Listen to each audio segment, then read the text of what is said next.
자, 오늘 우리가 학습할 내용은 품질 기능 전개라는 겁니다. 이게 아마 여러분들 아마 이거 처음 듣는 사람들이 굉장히 많을 텐데요. 이 품질 기능에서는 여러분들이 반드시 알아둬야 될 그런 부분이라고 보시면 되겠습니다. 품질 기능 전개는 영어로는 이제 QFD라 그러는데요. 이게 이제 Quality Function Deployment라는 그 영어 단어의 앞자를 딴 겁니다. 이게 사실 지난번 우리가 학습했던 내용하고도 많이 연관이 있어요. 지난번에 우리가 고객 요구사항 파악 뭐 이것과 관련된 얘기를 했죠. 근데 이제 그 고객의 요구사항을 파악을 해가지고 이제 그 제품이나 서비스 실현하는데 그걸 반영을 해야 되잖아요. 그거를 이제 반영하는데 체계적으로 이거를 반영하기 위해서 이용하는 그 기법이라고 보면 되겠습니다. 그래서 이 기법은요, 일본에서 역시 이제 개발이 되었는데, 미즈노 교수라는 분이 이제 개발한 겁니다. 그리고 이게 실질적으로 1972년도에 미쓰비시 고베 조선소에서 이게 처음이 적용되었다고 합니다.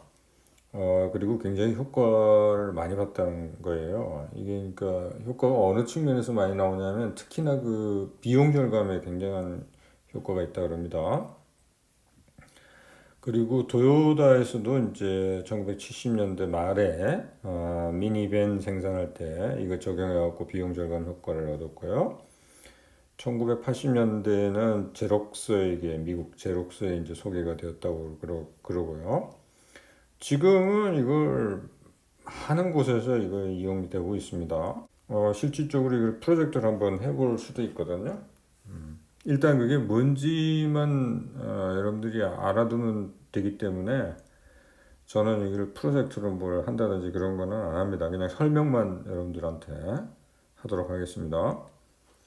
아까도 얘기했지만 이거는 고객의 요구사항을 제품이나 서비스에 반영하기 위해서 사용되는 도구다. 이렇게 보면 되겠습니다. 자, 일단 QFD 전반에 대해서 몇 가지 여러분들한테 소개를 드리도록 하겠습니다. 그래서 뭐 품질에 있어가지고 이 제품 실현하는데 이 고객의 요구사항이 반영돼야 된다는 거는 누누이 얘기를 해왔죠. 그래서 뭐 구상에서 우리가 이미 이제 고객의 요구사항 알아내는 거 그런 거는 이제 얘기를 했고요. 이 QFD에서는 뭘 하는 거냐면 그거를 엔지니어링 특성으로 제품이나 이런 데 반영하려면 이제 엔지니어링 특성으로 이게 바꿔야 되잖아요. 고객의 예를 들면 고객의 요구사항이 뭐 정숙성을 원한다. 조용한 거. 그러면 이거를 엔지니어링 특성으로 이게 변환한다는 얘기는 뭐냐면 그, 그 공학 쪽에서는 뭐 데시벨이라는 용어를 쓰잖아요. 그래서 정숙성과 관련된 거는 뭐 데시벨이 어느 정도 아래여야 된다든지 뭐 그런 식으로 이걸 변환을 시켜야 되거든요. 그때 이제 이 QFD가 이용이 돼요. 이 QFD를 정확하게 실행을 하면 품질뿐만 아니라 생산성 향상이 되고 비용과 제품 개발 시간 등 이런 게 이제 단축된다는 거죠. 그래서 여기서 일단 QFD가 이제 초점을 맞추는 게 고객의 요구사항에 이제 초점을 맞추잖아요. 그래서 여기서 이제 고객의 목소리 VOC라는 용어가 여기 나오죠. 그게 결국은 고객의 요구사항이다 보면 되겠습니다. 그래서 QFD는 정보 수집해가지고 고객 요구사항을 파악을 해가지고 이거를 엔지니어링 특성으로 이제 변화를 하게 됩니다. 근데 여기 그 품질 기능 전개라는 용어가 나오잖아요. 이 전개라는 용어가 나온 이유는 뭐냐면 이 QFD가 이걸 하는 과정에서 보면 제품 계획이 수립되고 그거는 다시 부품 계획으로 또 이어지고요. 그 부품 계획이 수립되면 그 다음에 프로세스 계획으로 이어지고 그 다음에 마지막으로 생산 계획으로 이렇게 이어지게 됩니다. 이게 이제 이렇게 전개가 되어 나간다는 거죠. 그래서 전개라는 용어를 쓰게 됩니다. 그래서 QFD는 제품 개발 프로세스에 고객의 요구사항을 반영하는 팀 중심의 도구다. 여기 팀 중심이라는 게 뭐냐면 이걸 수행할 때 이제 태스크포스 비슷하게 이렇게 팀이 구성이 돼요. 그래서 여기 이제 팀 중심이라고 얘기가 되고요. 그리고 QFD를 하게 되면 시장 조사를 통해서 고객 요구사항을 파악이 되고, 그 다음에 서로 상충되는 요구사항들이 이런 시기에 확인이 돼서 생산이 시작되기 전에 문제가 해결된다는 거죠. 이게 이제 요구사항 중에서 보면은 이게 서로 상충되는 경우들이 있어요. 그러니까 이게 엔지니어링 특성으로 이렇게 변화가 되면 어떤 거를 좋게 하면 어떤 거는 나빠지고 뭐 이런 그 상충되는 것들이 생기게 되잖아요. 그런 것들이 이제 미리 문제가 해결된다는 거죠. 그 다음에 디자인 단계에서 고객의 요구사항에 집중을 하게 되어서 재디자인이나 디자인 변경에 소모되는 시간이 단축되고, 이런 시간 단축을 통해서 개발 비용 감축, 그 다음에 제품의 조기 시장 진입이라는 긍정적 효과를 얻게 된다는 거고요. 그래서 전문가들은 QFD를 동시공학의 일종의 청사진으로 고려한다 이렇게 얘기를 하는데, 동시공학이라는 게 바로 뭐냐면 디자인할 때 이제 모든 부서 사람, 심지어는 이제 공급자까지도 참여하는 그런 개념이거든요. 그러니까 QFD를 한다는 게 이제 팀 중심으로 한다는 자체가 뭐냐면 그 모든 부서의 사람들이 한꺼번에 모여서 하게 되거든요. 그래서 이런 얘기가 나오게 된 거고요. 그 다음에 QFD를 한다는 자체는 뭐냐면 우리가 좀 이따 보겠습니다만은 품질의 집이라는 게 뭐가 만들어져요. 이게 그러니까 이게 문서화가 되는 겁니다. 이게 그래서 이게 굉장히 유용하게 이용됩니다. 그래서 그 QFD를 수행할 때는 반드시 이 품질의 집이라는 걸 만들어야 돼요. 이게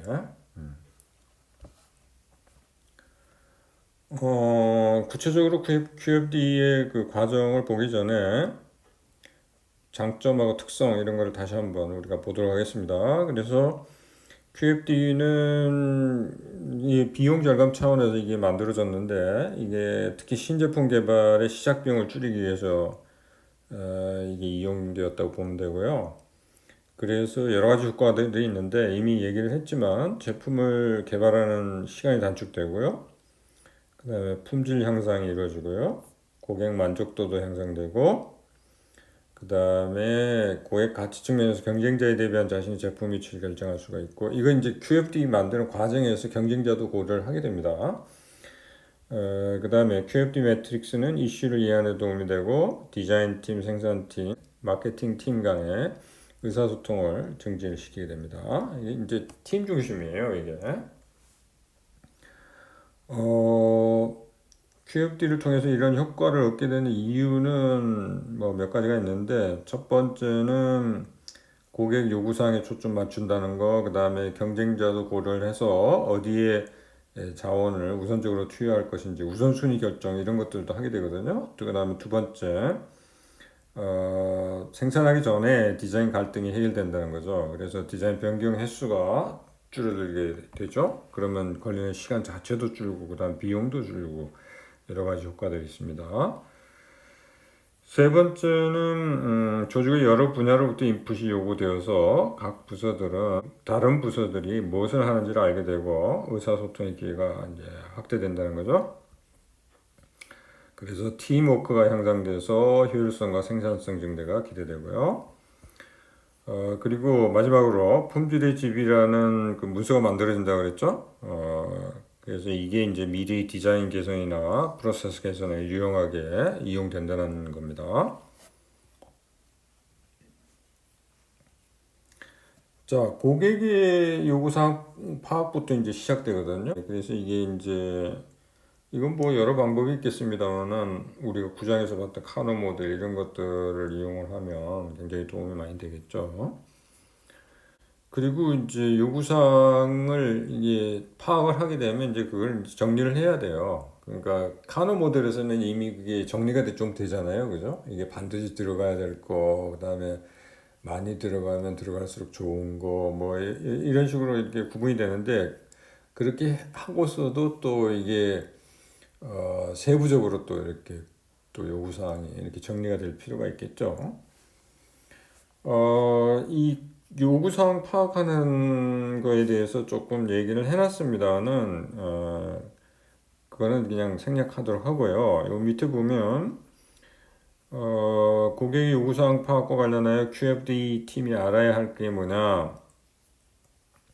일단은 고객의 기대사항을 가능한 많이 충족시키는 것도 중요하지만 고객의 기대사항을 초월하는 것도 중요하다는 걸 알아야 된다는 거죠. 그래서 기존의 제품이나 경쟁자의 제품보다 매력적으로 만들어야 하는 데 있어서 단순히 고객의 기대사항을 충족시키는 것에 만족하지 않고 고객이 기대하지 않는 것을 제공하는 것, 이런 것들도 한 가지 전략이 될 수 있다는 거, 이것도 이제 좀 고려를 해야 된다는 거죠. 우리가 쭉 얘기해왔던 게 이제 고객 감동이라는 걸 얘기를 하지 않았습니까? 심지어는 우스갯소리로 뭐 자주 얘기되는 게 이제 고객 기절 그 수준까지에 이르러야 된다고 이렇게 얘기를 합니다. 근데 그게 우스갯소리가 아니고요. 실제로 있습니다. 고객 기절이라는 개념이요. 고객 기절이라는 개념은 고객이 상상치도 못했던 거를 제공을 하는 거예요.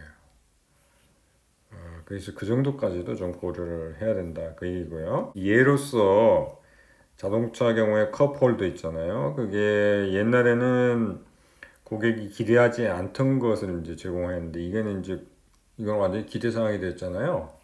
그러니까 처음에 이런 것들을 이제 제공하게 되면, 그러니까 컵홀더가 처음에 나올 때는 그렇게 요구사항이 많지 않았는데도 나왔거든요. 이건 그 정도로 해야 된다는 거죠.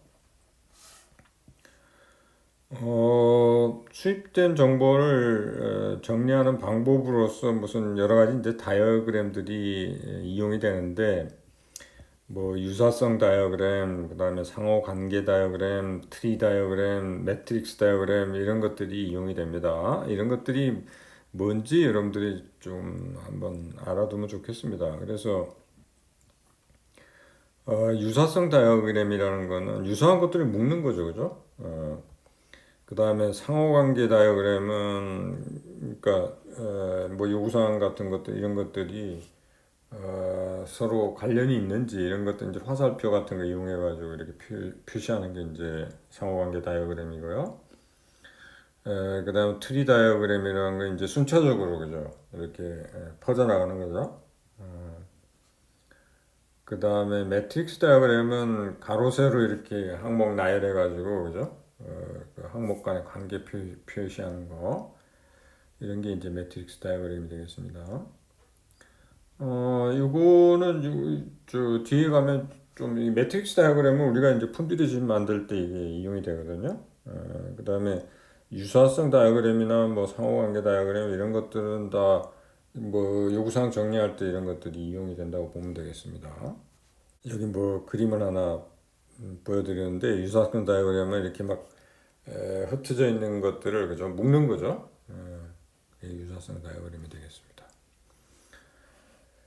자, 그러면 이제 본격적으로 우리가 봐야 될 게 이제 품질의 집 얘기예요. 이게 결국은 QFD에서 하는 게 결국은 품질의 집을 만드는데, 품질의 집이 일단 여러분들한테 먼저 얘기할 거는 하나만 만드는 게 아닙니다. 아까 그 제품 계획부터 해가지고 쭉 이렇게 전개가 된다 그랬죠? 그래서 각 단계별로 품질의 집들이 만들어져요. 그러니까 품질의 집이 여러 개가 만들어지는 겁니다.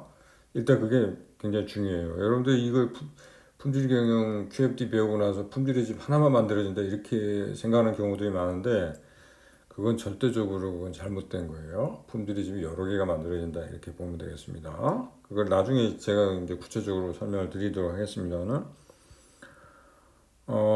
일단 고객으로부터 수집한 정보를 품질의 집이라는 매트릭스로 이제 정리를 하게 됩니다. 이 매트릭스라는 개념은 그림을 보면 여러분들이 곧 알게 됩니다. 그래서 이 품질의 집은 결국은 고객의 목소리를 디자인 요구사항으로 전환하는 역할을 합니다. QFD는 기업이 원하는 만큼 복잡해질 수 있으나 기본적으로 다음과 같은 내용이 포함된다. 즉, 품질의 집은 기본적으로 기초, 이게 바닥입니다. 왼쪽 외벽, 오른쪽 외벽, 내벽, 천장, 지붕 등 6부분으로 구성된다. 이 품질의 집이라는 하우스라는 용어를 쓰거든요. 하우스 오브 퀄리티. 그 이유는 뭐냐면 그 모양이 집처럼 생겼어요. 이렇게 이런 모양으로 이제 만들어진다는 거죠. 그래서 왼쪽 외벽에는 고객의 요구사항이 기록이 되고요.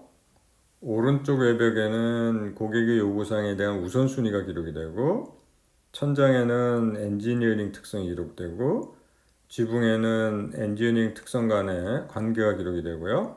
내벽에는 고객의 요구사항과 엔지니어링 특성과의 관계가 기록되고, 마지막으로 바닥에는 엔지니어링 특성상의 우선순위가 기록됩니다. 그래서 이 그림을 보면 그 내용들이 이렇게 기록이 되어 있죠. 그 실질적으로 품질의 집은 이렇게 생겼습니다. 이런 식으로 만들어지는데 구역만 표시를 한 게 이겁니다. 그리고 세분화된 시장별로 품질의 집을 따로 만들 필요가 있다. 이게 이제 시장마다 여러분들 마케팅에서 시장 세분화라는 걸 하잖아요. 그죠? 시장마다 그 특성이기 때문에 요구사항도 다르고 하기 때문에 그래서 시장별로 품질의 집을 따로 만들 필요가 있다는 게 그 얘기입니다. 그래서 일단 QFD 작성 단계를 한번 보도록 하겠습니다. 일단 가장 기본적으로 먼저 해야 될 게 뭐냐면 왼쪽 외벽이에요. 왼쪽 외벽이라는 게 여기 보면 고객의 요구사항이라고 되어 있죠? 고객의 요구사항이 여기 이제 기록이 되겠습니다. 그래서 이 왼쪽 외벽과 관련돼서 내용을 한번 살펴보면 이렇습니다. 결국은 이제 고객의 요구사항을 파악해갖고 그거를 기록을 하는데 그걸 영어로는 what이라고 이렇게 얘기를 합니다. 일단 요구사항을 파악한 다음에 이제 캐터고리를 만들고 그 다음에 그걸 세부적으로 또 정리를 해가고요. 여기 보면 소비자 요구 왼쪽에 보면 소비자 요구 이렇게 돼 있고 1차, 2차 뭐 이렇게 돼 있잖아요. 그런 식으로 꼭 뭐 1차, 2차까지만 있어야 되냐? 3차도 있을 수가 있죠. 그래서 그건 좀 세부적으로 이렇게 정리를 해 나갈 필요가 있다는 거고요. 그 다음에 이제 천장 부분인데요. 천장 부분은 고객의 요구사항을 엔지니어링 특성으로 전환하는 건데 이걸 how라고 합니다. 그래서 뭐 아까도 얘기했지만은 그 뭐 정숙성이다 그러면은 그 엔지니어링 특성으로는 데시벨이라는 용어를 쓴다 그랬잖아요. 그죠? 그런 식으로 이제 엔지니어링 특성들을 이렇게 나열을 하는 거죠. 그래서 여기도 보면 기술적 특성 그렇게 돼 있죠. 맨 위쪽에 보면 삼각형이 있는데 그래서 우리 또 1차, 2차로 해가지고 이것도 구분해가지고 이렇게 특성들을 엔지니어링 특성들을 적게 됩니다. 그래서 여러 가지 이제 그 고객 요구 사항과 관련된 그런 여러 가지 그 엔지니어링 특성들 그런 걸 리스트를 만들어 갖고 이렇게 적게 된다는 그 얘기입니다. 여기서 이제 우리가 얘기한 적이 있습니다만 이게 이제 상충되는 경우가 뭐 이렇게 생길 수가 있다 그랬잖아요. 그죠? 그래서 세분화된 엔지니어링 특성이 한 가지 이상의 고객의 요구사항에 영향을 미칠 수도 있고 또 한편 어느 요구사항에는 긍정적인 영향을 다른 요구사항에는 부정적인 영향을 미칠 수도 있습니다. 이제 그 관계를 우리가 QFD 작성하면서 그거를 이제 살펴보게 됩니다. 그 다음 세 번째가 이제 내벽인데요. 이거는 고객의 요구사항하고 엔지니어링 특성 간의 관계를 결정하는 건데 즉 what하고 how의 관계를 결정하는 겁니다. 그러니까 내벽을 보면 소비자 요구하고 이제 기술적 특성이 만나는 부분이 있잖아요. 이 부분이 중앙에요. 여기 뭐 세모도 있고 동그라미도 있고 뭐 이렇게 표시된 데 있죠. 거기가 내벽이 되겠습니다. 그래서 그거는 고객 요구사항과 엔지니어링 특성하고 이제 관계를 파악을 해가지고 그 강도에 따라서 이렇게 기호를 가지고 보통 표현을 해요. 관계가 없는 경우에는 빈칸으로 남겨두면 되고요. 약한 관계일 경우에는 주로 이제 세모 기호를 많이 이용하는데 그거는 1점이 부여되는 겁니다. 그러니까 이 기호를 사용하고 그거는 점수는 여기 보시면 소비자 요구와 기술적 특성 간의 관계 그래가지고 세모는 1점, 그 다음 동그라미는 3점, 그 다음에 더블 동그라미는 9점 뭐 이런 식으로 돼 있잖아요. 그래서 그 관계를 일단은 기호로 표현을 하고 그거는 여기 얘기되어 있듯이 이제 나중에는 점수가 이제 부여되는 겁니다. 그리고 보통 관계는 이제 3점을 부여하는데 이때 이제 동그라미가 주로 이용되고요. 그 다음에 강한 관계의 경우에는 더블 동그라미가 이용되는데 이제 9점이 나중에 부여됩니다. 이 기호는 여러분들이 정하기 나름이에요. 근데 이제 통상 세모 동그라미, 더블 동그라미 뭐 이런 식으로 보통 많이 이용이 됩니다. 근데 이때 이거 하고 나서 여러분들 주의를 좀 요하는 게 있는데요. 특정 고객의 요구사항에 대해서 관계 셀들이 모두 빈칸일 경우가 발견되면 그거는 요구사항에 영향을 미치는 엔지니어링 특성을 고려하지 않았음을 의미하므로 요구사항의 개선에 영향을 미치는 엔지니어링 특성을 추가할 것을 고려해야 되고요. 반대로 특정 엔지니어링 특성에 대해서 관계 셀들이 모두 빈칸일 경우에는 그 엔지니어링 특성은 고객의 요구사항에 영향을 미치는 것이 아니므로 삭제를 검토해야 된다는 거죠. 그 다음에 이제 지붕입니다. 지붕은 하우 간의 관계예요. 그러니까 엔지니어링 특성 간의 관계를 나타냅니다. 그래서 이 그림상에 보면 제일 위에 세모 부분 있죠? 그 세모 부분에 보면 거기도 이 기호들이 이용되고 있죠. 이거는 이제 기술적 특성 간의 관계를 고려한 거예요. 이것도 이제 나중에 점수가 부여됩니다. 뭐 이런 경우들이 있죠. 제품 디자인 시 특정 기능을 개선하면 다른 것이 희생되어야 하는 경우 뭐 이런 경우들도 있지 않습니까? 이제 그런 것들을 파악을 해가지고 그거를 나중에 점수를 부여하게 되는 거예요. 더블 동그라미는 강한 긍정적인 관계일 경우, 동그라미는 긍정적인 관계일 경우, X는 부정적인 관계일 경우, 더블 X는 강한 부정적인 관계일 경우, 엔지니어링 특성 간의 관계가 부정적인 경우에는 고객의 요구사항 간에도 부정적인 관계가 있음을 의미하므로 트레이드 오프가 고려되어야 되고요. 이것이 이제 디자인 시에 고려되지 않을 경우에는 고객의 요구사항을 충족시키지 못하거나 엔지니어링 변경, 비용 증가, 품질 저하 등을 초래하게 되죠. 그러니까 이게 디자인 시에 반드시 고려가 먼저 되어야 되는데 이게 나중에 발견되면 이게 그죠? 문제가 심각해지죠. 그래서 이 QFD가 유용하다는 게 바로 이런 거예요. 미리미리 이런 것들을 살펴볼 수가 있다는 거예요. 이 트레이드 오프 고려 시에는 어떻게 해야 되는지 이거는 이제 또 우리가 다음 장에 이제 다우치 기법 이런 걸 배우게 되면 어떤 식으로 디자인을 해야 되는지 그걸 또 알 수가 있습니다. 그 다음에 이제 오른쪽 외벽인데요. 이 오른쪽 외벽은 이 그림상에 보면 오른쪽에 맨 오른쪽에 보면 소비자 요구 우선순위 뭐 이렇게 돼 있지 않습니까? 그래서 이게 이제 요구 사항들이 이제 우선순위가 이렇게 정해지게 됩니다.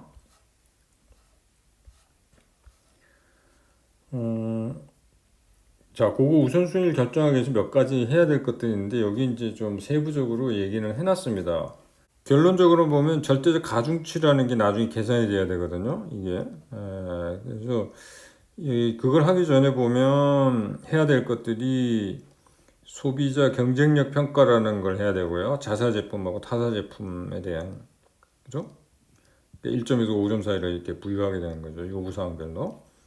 그 다음에 중요도도 또 점수를 매겨야 되고, 그 다음에 목표치도, 이거는 이제 물론 팀에서 결정하게 됩니다. 그 다음에 이제 조정 요인이라는 것도 있고, 판매 가능성이라는 것도 점수를 이렇게 부여를 하게 되는데, 그래서 결론적으로 나중에 이제 절대적 가중치라는 게 이게 계산이 되게 됩니다. 그 과정을 여기 지금 설명을 해놨습니다. 그래서 일단 각각의 고객 요구사항에 대해서 여러 경쟁자의 제품에 대해서 평가를 하고 1에서 5점 사이의 점수를 부여하고요. 이걸 하게 되면 이제 경쟁자의 점수와 자신 점수를 비교하면 어느 부분에서 잘하고 있는지를 알 수 있게 된다는 거죠. 그 다음에 이제 경쟁 평가를 하게 되는데 각각의 고객 요구사항에 대한 자사 제품과 경쟁자의 제품에 대한 경쟁력 점수를 부여를 하고요. 그 다음에 이제 중요도는 QFD 팀이 결정하거나 포커스 그룹을 이용해서 각각의 고객 요구사항이 고객에게 중요한 정도를 1점에서 10점 사이로 부여를 하게 되고요. 그 다음에 목표치는 QFD 팀이 제품을 변경하지 않을 것인지, 개선할 것인지, 그렇죠? 경쟁자보다 좋게 할 것인지 등에 따라서 1에서 5점을 부여하고요. 조정 요인이라는 것은 목표치를 자사 제품의 경쟁력 평가 점수로 나눈 걸 얘기합니다. 이 점수가 높다는 것은 더 많은 노력이 필요한다는 걸 의미하고요. 판매 가능성은요, 각각의 고객 요구사항이 판매에 어느 정도 도움이 되는지에 따라 점수를 부여한 후에 그걸 이제 표준화를 시키게 됩니다. 그 다음에 절대적 가중치라는 거는 중요도, 조정 요인, 판매 기여도를 이렇게 곱해서 결정이 되는데 요거에 따라서 우선순위가 이제 결정이 되게 되죠.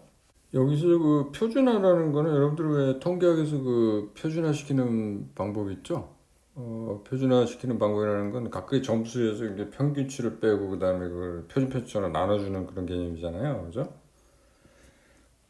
그렇게 보시면 되겠고요. 결론적으로 이 절대 가중치가 이제 만들어지면은 고객 요구상의 이제 우선순위가 이제 결정되는 거죠, 그죠? 그 다음에 이제 바닥입니다. 결국은 이 바닥이 사실은 이제 가장 중요한 게 되겠습니다. 이거에 따라서 이제 제품이나 서비스에 실질적으로 무엇을 어느 정도 반영을 할지 이런 것들이 결정이 되니까요. 일단은 고객이 원하는 걸 모두 제공할 수는 없고요. 왜 그러냐면 비용이 너무 많이 들고 그렇게 될 경우 이제 가격도 높아지고 그러면 가격 경쟁력 이런 것도 이제 문제가 되지 않겠습니까? 그래서 이 나중에 이제 이 엔지니어링 특성도 이제 우선순위가 이제 결정이 돼야 되는 거예요. 일단 여기 이제 들어가야 될 거는 뭐냐면 기술적 경쟁력 평가가 이루어지고요. 아까 소비자 뭐 경쟁력 평가라는 거 했잖아요. 그것과 유사하게 기술적 경쟁력 평가가 이루어지고 그 다음에 난이도 이거는 이제 달성하기 어려운 정도를 1점에서 10점 사이에 부여를 하고요. 그 다음에 목표치도 여기도 아까 같이 부여를 하게 되고 그 다음에 여기 이제 절대적 가중치가 계산이 되게 되죠. 이때 아까 그 특성 간의 그러니까 고객 요구사항과 엔지니어링 특성 간의 관계 강도를 우리가 그 기호로 표시했잖아요. 근데 그걸 이제 점수화 시켜가지고 계산을 하게 됩니다. 고객 요구사항의 중요도에다가 고객의 요구사항과 엔지니어링 특성 간의 관계 강도 이걸 곱해가지고 절대적 가중치가 이제 만들어집니다. 그 다음에 상대적 가중치는요, 고객의 요구사항의 절대적 가중치에다가 고객의 요구사항과 엔지니어링 특성 간의 관계 강도 이걸 곱해가지고 만들어지고요. 그래서 결국은 절대적 가중치하고 상대적 가중치 요거를 이제 보고서 결정을 하게 되죠. 어디에 우리가 초점을 맞춰야 되는지. 그러니까 여기서 여러분들이 알아야 될 거는 이 구체적인 내용을 이렇게 뭐 제가 강조는 하지 않겠습니다. 근데 품질의 집에 들어가는 내용들이 뭔지, 결국은 이 품질의 집을 이용해 갖고 우리가 하고자 하는 게 뭔지 그거를 여러분들이 알면 되겠습니다. 결국 품질의 집이라는 건 뭐라 그랬습니까? 고객의 요구 사항을 파악을 해서 그다음에 우선순위 파악되고요. 그거를 엔지니어링 특성으로 전환을 해서 그것도 결국은 엔지니어링 특성도 그게 이제 우선순위가 만들어지고 무엇에 초점을 맞춰야 되는지 그거를 이제 우리가 결정을 하게 되는 거죠.